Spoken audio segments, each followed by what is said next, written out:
BJP से आपको उम्मीदवारी घोषित हो गई। जी अल्हम्दुलिल्लाह मैं बैरिस्टर असदुद्दीन अवैसी साहब का तहे दिल से शुक्रिया अदा करता हूँ कि उन्होंने एक बार फिर से मुझ पर यकीन एतमाद जताया और उन्होंने औरंगाबाद ईस्ट से मुझे लड़ाने का फैसला किया है। मैं औरंगाबाद की आवाम के ऊपर मुझे पूरा यकीन है कि मजलिस इत्तेहादुल मुस्लिमीन के लिए जो मोहब्बतें हमने पिछले 10 सालों से यहाँ की आवाम ने हम पर निछावर की है, जो यकीन और भरोसा हम पर जताया है, इंशाअल्लाह इस बार भी वो यकीन और भरोसा यहाँ की आवाम जताएगी। मजलिस में समझता हूँ कि अगर हैदराबाद के बाद सबसे मजबूत कहीं पर हुई है तो वो औरंगाबाद है और औरंगाबाद की आवाम ने हमेशा मजलिस का साथ दिया है। बहुत सारे नौजवान है, बुजुर्ग है, हमारी माएँ हैं, इन लोगों ने हमेशा अपनी दुआओं से हमें नवाजा है और इंशाअल्लाह यकीनन इस बार भी हमें कामयाबी मिलेगी और मजलिस का परचम यहाँ पर लहराएगा। बीजेपी से भी उम्मीदवारी अतुल सावे की है करीबी, उस पर आपको कुछ नहीं कहेंगे साहब, राजनीतिक पार्टियां है, हर एक को लड़ने का इख्तियार है, जो जहां चाहे वहां पे जाके लड़ सकता है। मजलिस इत्तेहादुल मुस्लिमीन भी एक पॉलिटिकल पार्टी है, हम भी लड़ते हैं, उसमें सामने और कौन आ रहा है, हमको हर मुकाबला हम संजीदगी से लेते हैं। इस मुकाबले को भी हम पूरी आवाम पूरे इत्तेहाद के साथ इंशाअल्लाह मजबूती के साथ लड़ेंगे। आपस में थोड़ी नाइत्तेफाकी है वो भी दूर करने के मामले। देखिए यकीनन जो अपने होते हैं उन्हें ही नाराज होने का इख्तियार होता है और नेचुरल है कि जब एक पार्टी के अंदर बहुत सारे लोग काम करते हैं, बहुत सारों की ख्वाहिश होती है, तो किसी एक का जब फैसला होता है तो बड़ा नेचुरल सा है कि दूसरे जो हकदार है उनको थोड़ी नाराजगी होती है।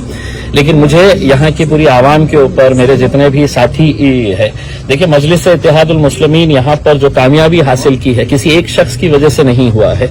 मेरे पास एक दीवानों की फौज है, जुनूनियों की फौज है यहाँ पर, हर पदाधिकारी हर कार्यकर्ता उसमें नाराजगी थोड़े वक्त के लिए यकीनन रहेगी और रहनी भी चाहिए।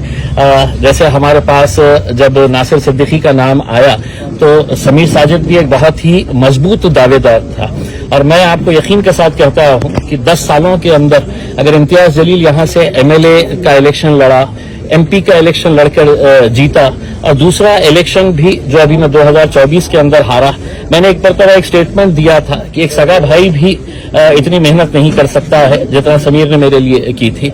लेकिन यकीनन वो भी एक स्ट्रांग दावेदार था और आगे एक अच्छा उसको भी इंसाफ दिया जाएगा। लेकिन मैं सिर्फ इस मौके के ऊपर यही कहना चाहूंगा कि हमारी पार्टी अपनी क़यादत उसी वक्त खड़े हो सकती है जब आप हर फैसले के ऊपर लब्बैक कहे करके इसमें। तो यकीनन समीर जो है वो मेरा छोटा भाई है, उसने हमेशा से मुझसे ये बात कहते हुए आया है कि मेरा यकीन मेरा भरोसा जो है वो इम्तियाज जलील तुम्हारे ऊपर है करके उसमें। तो मेरे से जब नाराज है तो उसका पूरा हक है, पूरा इख्तियार है, लेकिन मुझे पूरा यकीन है जितनी मेहनत इम्तियाज जलील खुद करेगा उससे कुछ ज्यादा मेहनत जो है वो समीर साजिद और उसके साथ रहने वाली पूरी टीम करेगी इंशाअल्लाह। सबसे पहले तो मैं इम्तियाज भाई को मुबारकबाद दूंगा कि असद साहब ने उनको जो है तो आज औरंगाबाद ईस्ट से जो है तो कैंडिडेट बनाया है।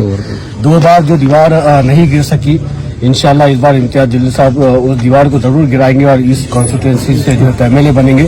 साथ ही मैं नासिर सिद्दीकी साहब को भी मुबारकबाद देता हूँ, इंशाल्लाह उनके लिए भी मेहनत करेंगे, जमात को मजबूत करने के लिए मेहनत करेंगे।